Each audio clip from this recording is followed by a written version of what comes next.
everybody, and a very warm welcome to Cultural Communication Confidence with me, Victoria Reynoldson. And I'm really excited to be welcoming to the show our guest today. We have Michael Noonan joining us.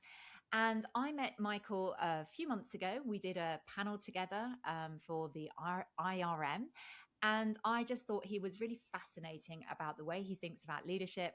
And I was really keen to bring him on the show to share his perspectives, his learnings from his own leadership journey as well. So, Michael, first of all, a very warm welcome to the show. Thank you very much, Victoria. I'm delighted to be here. It's nice to see you again. Excellent.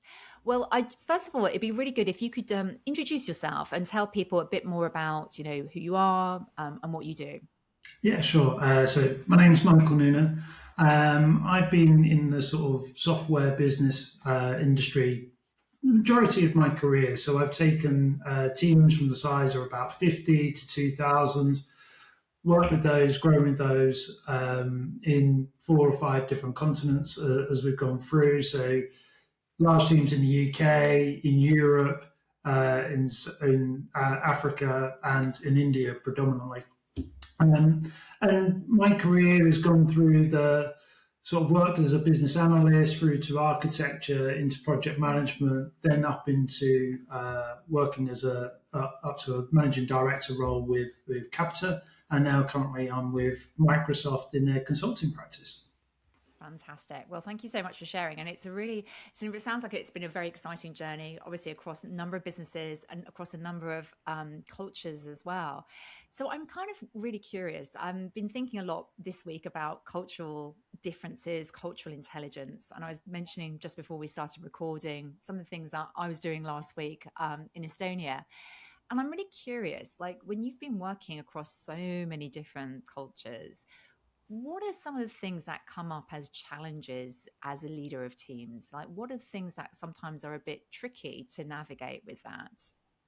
Yeah, I think there's really good examples of this. So in the UK, we've got a sort of a hierarchical culture at times, or sometimes that can be quite flat. But people get promoted on their ability, and they go through that sort of promotion practice. So that's like how the UK works. And just taking that as an example, you sort of go to India, and although it's not as prevalent as it used to be, there is a different way of doing that. There is certain people that can manage certain others in their caste system. Now, we know that is being eroded and it's not really no longer there. However, the remnants of that is there at times. So you've got to be culturally aware of that and making sure that it's appropriate to promote people into those roles, that it's not going to cause disruption and it's not going to cause any other wider effects on teams themselves. So again, it's not just about the culture of today, it's also looking about cultural from a historical point of view, and how and why teams have got to where they are today and how that interaction works. And I think it's so important to be able to stop and actively listen and observe cultures in action, because that's the way that you start to learn about how to interact. It's also how you can motivate teams. Other examples of this, for example, is in the UK, if we get made redundant, for example, there is a payout, you're looked after, and there is a job benefit process for you. In India, we don't have that, for example. So, they play on your mind as a leader of what's the best decision to take, and how do you do that in a way that the person you're dealing with is looked after. If they're no longer valued to you as an organisation for whatever reason, they're supported into that next role, and they're looked after. Because in the UK, while you might not come back to that organisation, in India, no doubt, when you leave, I've seen the same people come back 2 or 3 years later in a more senior role, and then again go through that as their career. And that's a great thing, because you're building up that relationship, you're building up that knowledge of that person, and you're excited for them to go off and do that. And I think we have the same here in the UK, but we don't tend not to go back to organisations very often. And that's really interesting, some of those cultural sort of differences that you're talking about. And It sounds like also from a leader perspective, actually, it's really important to understand this also from the perspective of what is fair, what is the right way to be sort of treating your team, rewarding them, but also in situations where it's challenging, like you're having to let people go. So what have you found have been like the best practices? I mean, like for you personally, to kind of, you talked about listening and observing, which I think is really powerful, certainly when it comes to culture. Is there anything else that's really helped you personally to be developing that cultural intelligence to understand what's going on sometimes in situations, in contexts? Yeah, and look, I'll talk about India because it's one of my favourite countries, and I've only discovered that through work. Right, it was never one of my countries that when I was younger to go, oh, I want to go and see that country, etc. But through work, I've been able to explore that from a people, from a food point of view. I think that's a really important bit in my life anyway. Is good food, and the the one thing to do apart from just actively listening is take advice from people. They will want to share big moments of their culture with you, so the festivals, etc., within India, and that's a really important thing, and to celebrate those. One of the things I used to do, and it came about from a conversation, was I introduced my all hands calls in two or three different languages just to say hello, how are you, in two or three different languages, and learn that because someone said it's great that we've got these all hands calls and they're global, but you never say hello to us. You always do it in English. And actually, it's that getting people to be a little bit more accessible in how you approach them and talk to them, and learn little bits. Learn to say please, thank you, to order something, because it might be small, but it goes a huge way in being able to communicate and for people to feel trusted with you as a leader. The other benefit that I found was when I used to go to India, I used to have a team of about 1,000 people there, and we would sit on a floor, so a software development floor, so honeycomb sort of shaped desks. I would plonk myself in the middle, right? So that I could get access to all the team members and they could come and ask me any question they wanted. Nothing was off the table. And I'd ensure that I'd sit at least a day out there, because that way it just broke down any barriers of he's the boss and I'm a worker and I can't approach. And we broke those barriers down. And I think that's a really important bit from a cultural point of view when there is such a firm hierarchy as you go forward. So just trying to flatten that down, be a little bit more human. And that builds trust. And that's a really key thing for any organisation, is to have trust between the leaders and the individuals. I really love that. And I like the way that you talked about it's the small moments and also the things that are part of people's personal lives, the celebrations, food. Actually, food I find culturally is important everywhere as a way to connect and really get to know people better. And then this idea of really integrating yourself in the team, like sitting in the middle of the floor and being available for conversation. I think these are really powerful things. And actually language, I really love that tip, because that's a really interesting one. I find that English is assumed as the language of business. Yeah. And yes, it's not about you leading the whole meeting in another language, but just having a few words to kind of connect with people. That sounds like it was very powerful for you. It was, and the amount of appreciation you would get back just to saying hello and welcome was brilliant. And I know we've got tools like now in Teams and things like that where you can speak in English and there's translation on the fly, and it sort of breaks down that barrier a bit more. But actually, just having somebody do that, it's just incredibly powerful, and it shows that you're willing to be available to people, to be accessible to people, and they will tell you different funny stories. They will tell you different words to learn.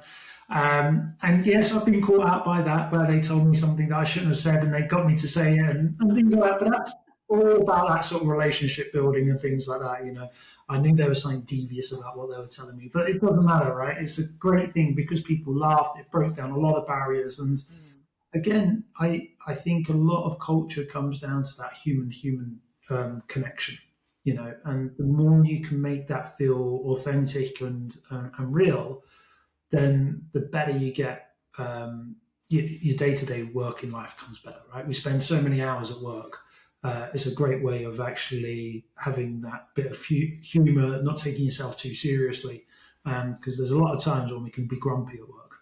Yeah, absolutely. And I like that idea of, the human to human connection. I mean, it's something I'm very passionate about as well. And I know that I sort of see that also you like to talk about creating a sense of belonging in teams. Yeah, And, that idea of creating belonging through, you gave a great example of sitting with the team. But there are times, obviously, when we're having to work virtually. We're working with people, teams who are based in different countries. Actually, we don't get to see them that often. Or, like you said, you're leading a team that of thousands. How do you, as a leader, create that sense of belonging then? Because that's quite challenging across geographies, borders, but also when you've got that at scale as well. yeah. I think when you look at the size and scale, it's got to be a very simple message.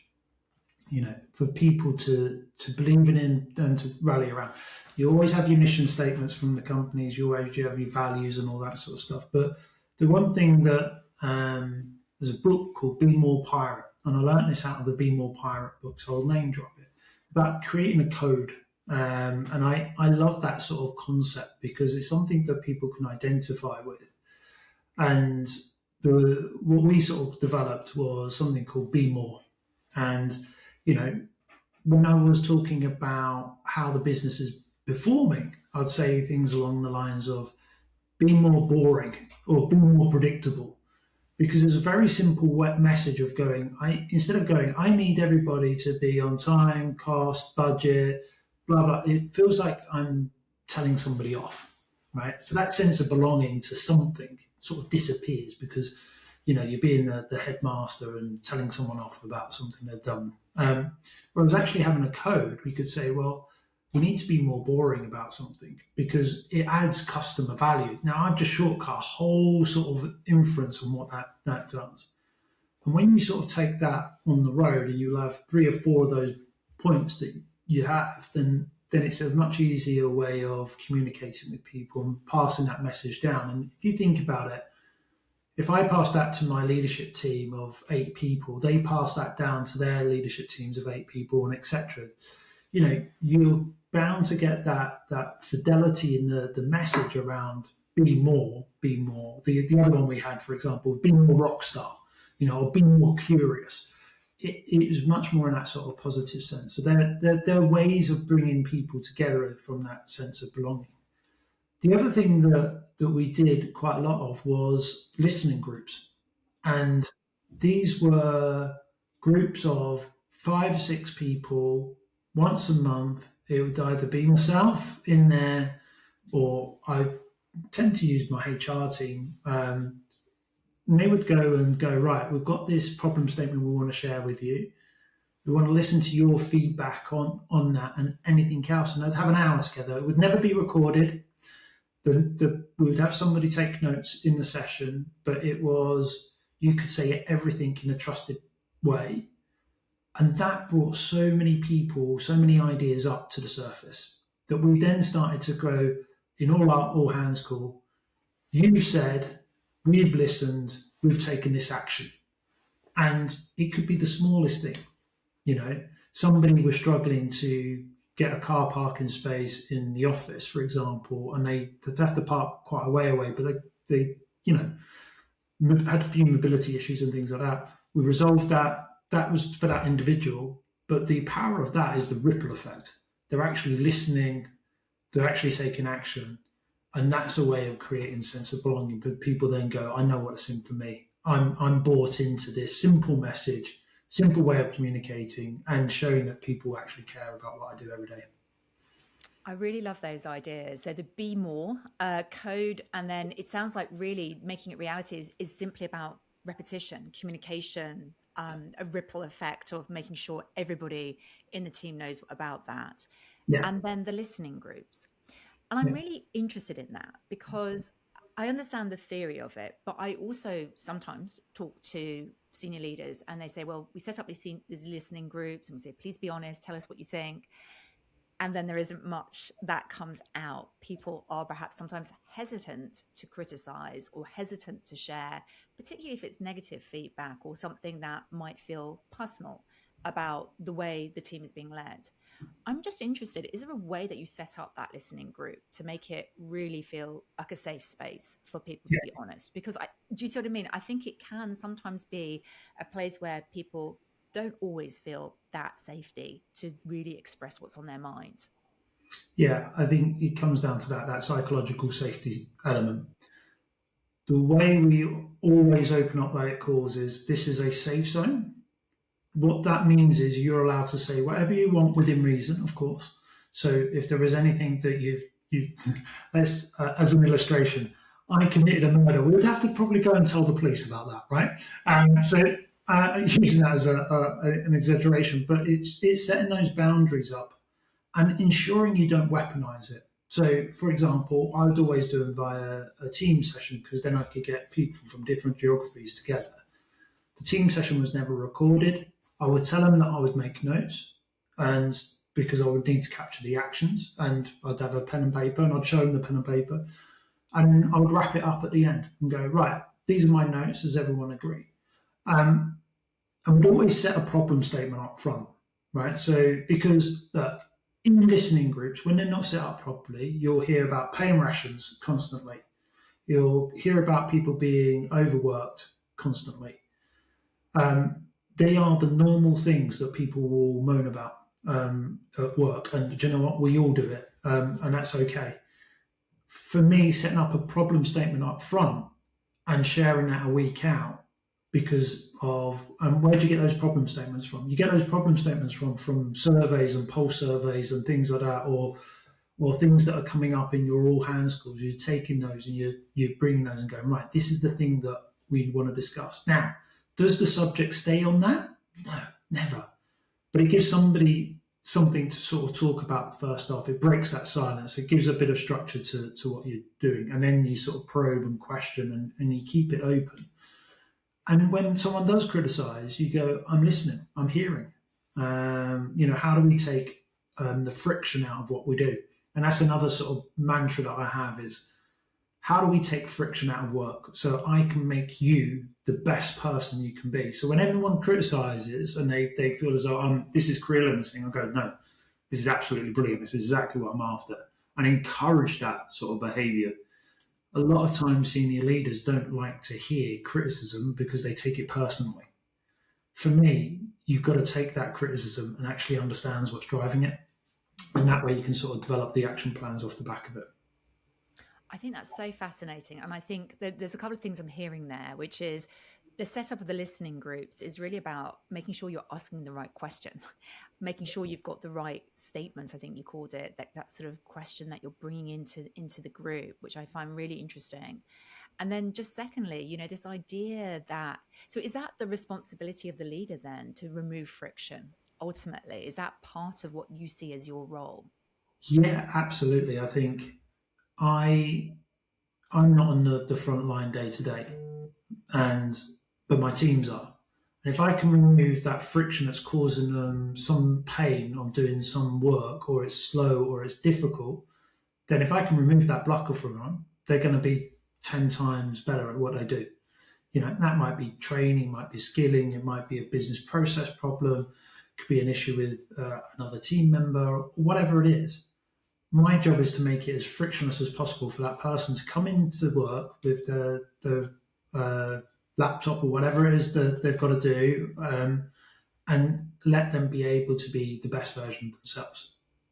Take that stress away of a process that's not gone right for them or they finding difficult as much as you can do. Um, and that way you can actually really generate a great performance within the team, and people respond well to it.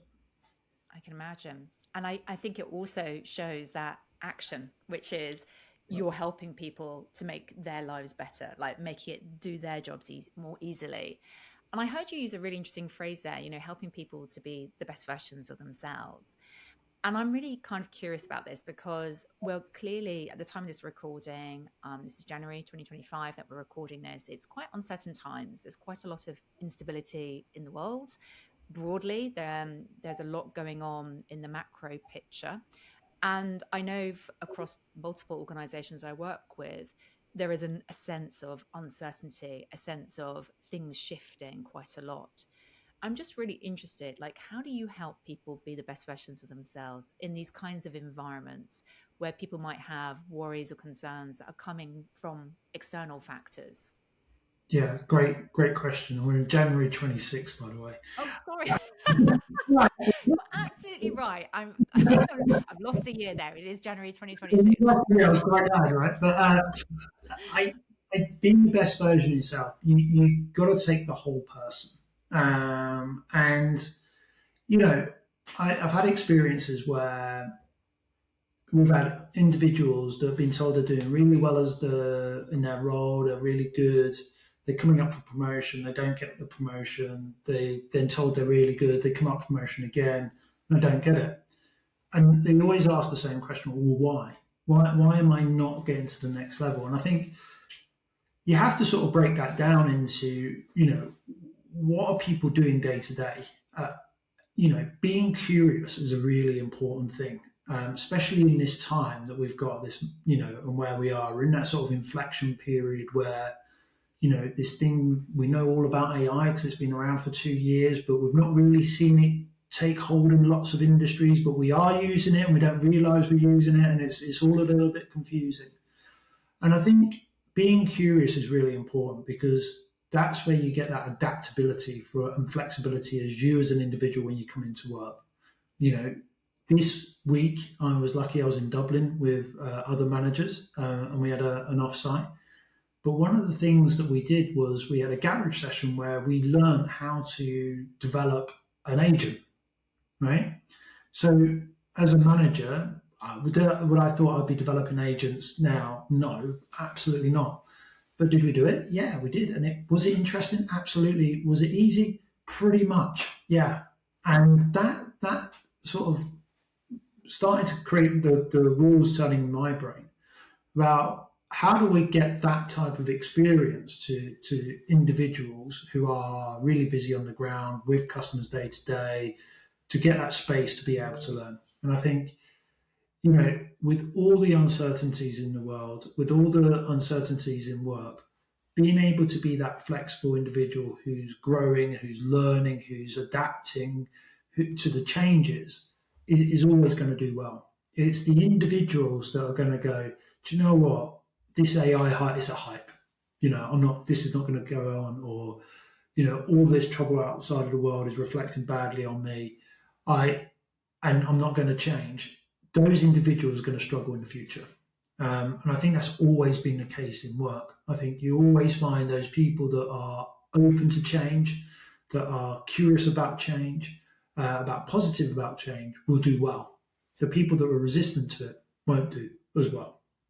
And I think the other challenges we've got in work is that, there's so many pressures on finances, on energy bills, on households and things like that we've got to take that into serious consideration.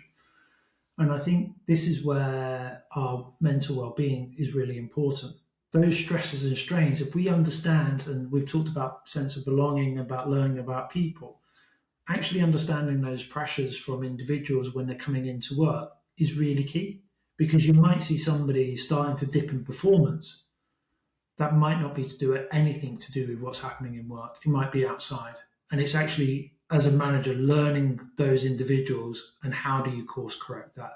So that might be, talking to a debt agency, for example, about how to manage your finances if you've started to come through debt because you can't afford payments on your home and things like that. So for me as a leader, it's not just looking at what that work persona is. It's being able to bring all the personas into work, and so that people can be the authentic self. They can bring themselves to work and just be real.